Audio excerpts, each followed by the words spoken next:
It's been so long. I feel like I haven't been on Instagram or YouTube in so long.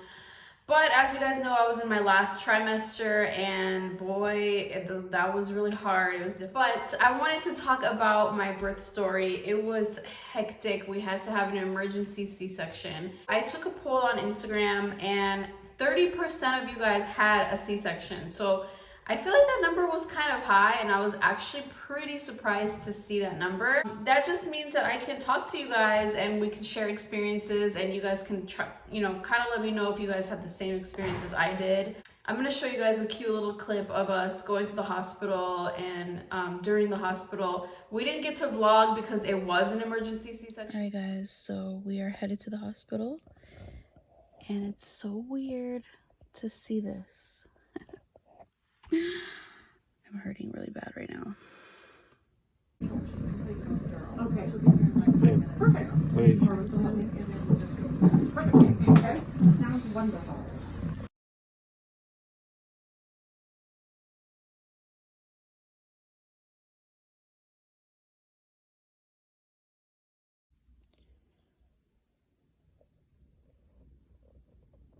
I'm happy because I got the cutest blessing in the whole wide world. Oh my god, he's so cute. I just want to eat him every day. So I'm gonna start off by talking about I had placenta previa, which is basically where your placenta is supposed to be like up here somewhere. Mine was kind of on the side, a little bit closer to my cervix. And what that can do is when you're actually going into labor, it can make you bleed out and it could kill you and the baby or vice versa. I thought I was gonna get a C-section pretty much my whole pregnancy and then it resolved, meaning that I was cleared for a natural labor. I was very excited about that. I did everything I could do to prepare for it. I mean, I was so excited. I did all kinds of exercises, all kinds of like natural ways to kind of like induce labor a little bit, but nothing too crazy. I took classes, I had a doula. I was so prepared to have this labor. We finally went to the hospital, and as soon as we go to the hospital, we go in and I'm in pain. And it wasn't too bad at this point, but my contractions were about 10 to 12 minutes apart. They hooked me up to everything and they heard the baby's heart rate, and my baby's heart rate was alarming to them because they sent in like 4 or 5 other people in there. So the heart rate dropped to 60. And that is very alarming. The heart rate should be around 135, 155, anywhere between, those things. 5 minutes later, or about maybe six minutes later, they're basically telling me that I have to get a C-section. And I'm just like, this is too much, really fast. Why? And they're like, because his heart rate is really low. We got it to go back up, but you're only dilated 1 centimeter. So we don't think the baby can handle another, 9 more centimeters of labor, basically. And the person who came in was not my doctor. My doctor was actually off. So it was somebody on call. And I had the worst experience with this person ever in my entire life. This doctor came in and she was like, oh, I just came in. I came all the way from home for this. I don't know why she made that remark. It's like, okay, you're on call. And I just don't think she wanted to be there at all. Just her demeanor was just like, not that great. The doctor went out, and then about 30 minutes later, she comes back in and says, yeah, so we're gonna give you a C-section because his heart rate is really low, was really low. And I was like, but his heart rate is back up now. I've heard stories where when a woman is contracting or, the baby's heart rate does go down a little bit, it does dip a little bit. Now, I don't know exactly how far it dips down, but that's just something that the doctor should have like told me and educated me on. But at this point, she was just like in there wanting to do a C-section right away. And I almost felt like, me and my husband felt like she just wanted to do a C-section because it takes like 30, 40 minutes and then she wanted to leave. That's how we felt. So when she said that, me and my husband were looking at each other, we're like, can we just wait a second? And I'm calling everybody, I'm calling the doula, I'm calling everybody to try to see like if anybody has been through something like this. And everybody was just like, try to see if you can call your doctor. I'm like, we don't want a C-section. We want to try. Can we just wait a little bit? And she's like, if you don't want a C-section, you need to fire me right now. And I'm like, okay, like what? I'm over here in pain, not knowing what to do. And everything just happened so fast. And I was so confused. So I'm just like, all right, what do we do? Like, what in the world? So I was like, okay, let me just, can I talk to my doctor, please? Like, is there any way I can talk to my doctor? And she's like, she's off today. And I was like, well, can I talk to her? She's like, all right, I'll tell the hospital you want to talk to her. They called her in and I talked to her, and she basically told me this way. I told her like how the doctor was speaking to me, and she told me to fire her and all kinds of stuff. And she explained it to me the way the on-call doctor should have explained it to me. She basically said the reason why she's probably on edge with you right now is because she was at home and she got a alarming phone call saying that a baby's heart dropped all the way down to 60. She was like, that is very, very scary. She's like, that is one of like a phone call that a doctor never wants to get, you know, because she probably just rushed there. She wants to get this baby out safely.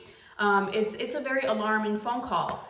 And so that's why she's going against, she doesn't want to be liable for something that happens if something happens to you or the baby. And I was like, okay, well, that sounds a little bit better.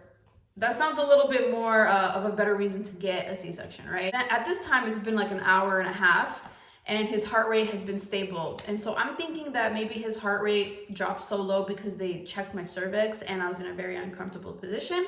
But I don't know. We don't know. We didn't take any tests. We didn't do ultrasound, nothing at this point. So the doctor told me, she was like, well, since his heart rate has been, going steady a little bit, why don't we wait like another 2 more hours and let's see how far you've dilated. So if you've dilated a little bit further, then maybe we can try for a natural delivery. You know, my doctor cleared everybody to tell them and to wait a little bit. Other doctor came in and she basically literally looked at me. Yes, I am small. I am a petite person. Yes, my belly was really, really, really big. She looked at me and she goes, that baby is not coming out of you like naturally. She was like, your stomach is sitting way too big or sitting way too high. And she was like, and you're only dilated 1 centimeter. She's like, that baby's not coming out the natural way. I just want to let you know. And I was like, oh my God.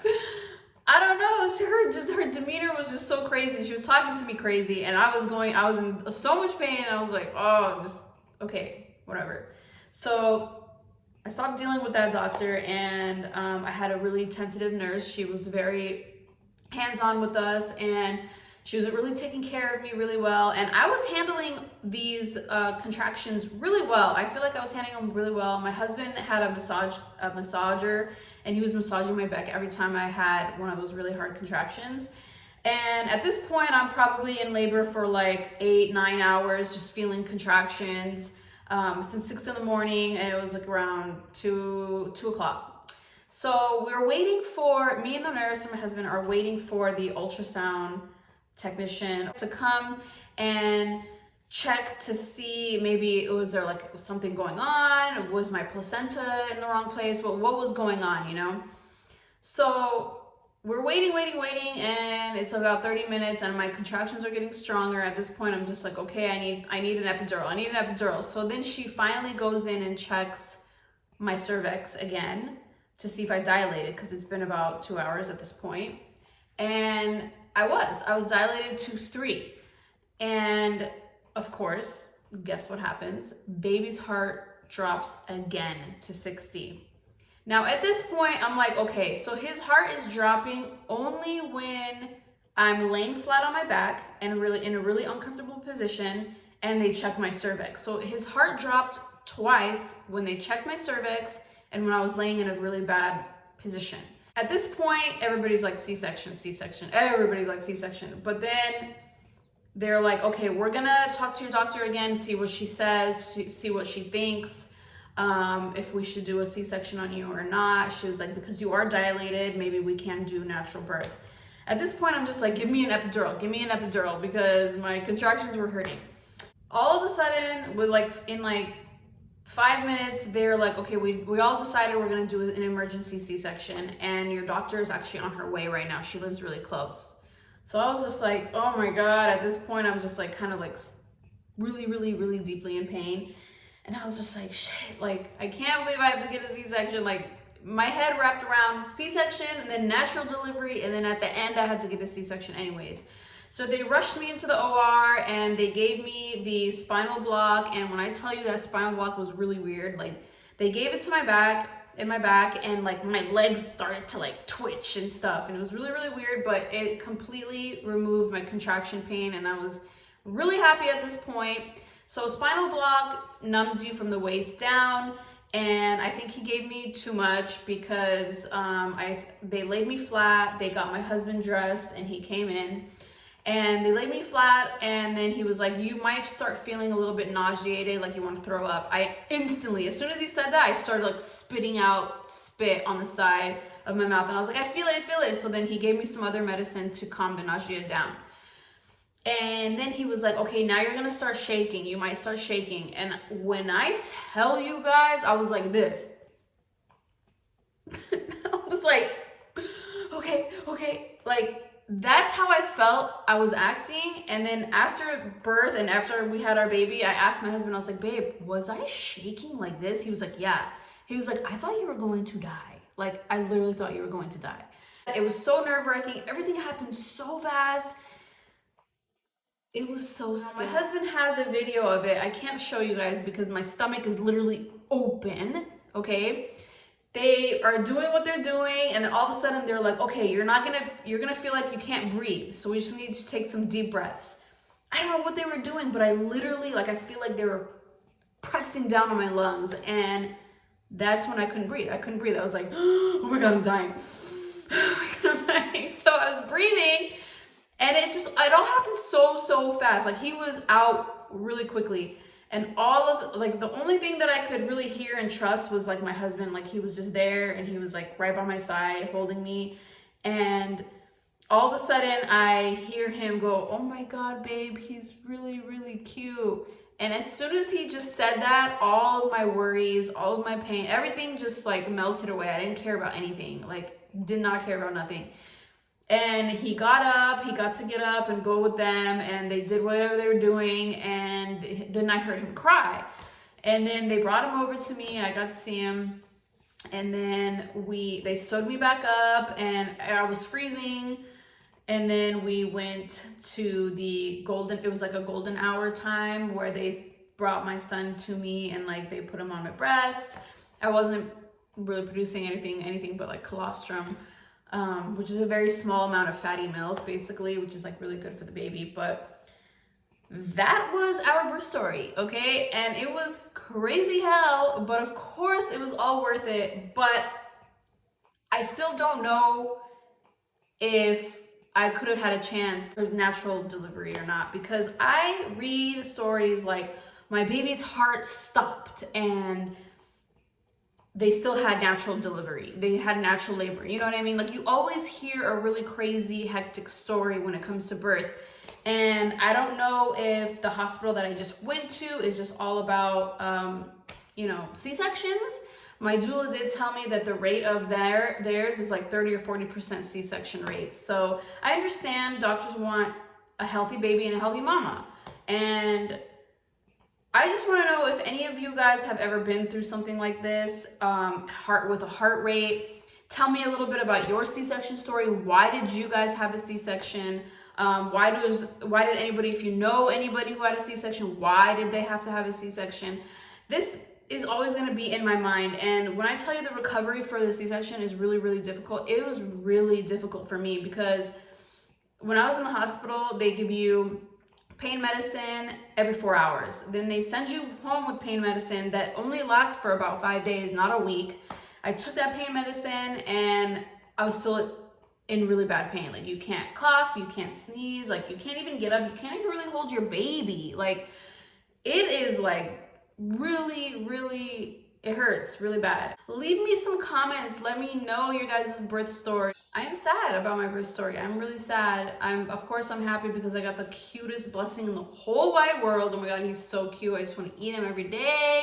Like, this type of love, like, I've never experienced this type of love. I never knew this is how it would feel. It feels so amazing, so pure. Like, it completely changed a lot of things in my life. Like, I definitely do feel complete now. Like, I honestly do. But Yeah, so please subscribe to my channel and let me know what you guys' stories below.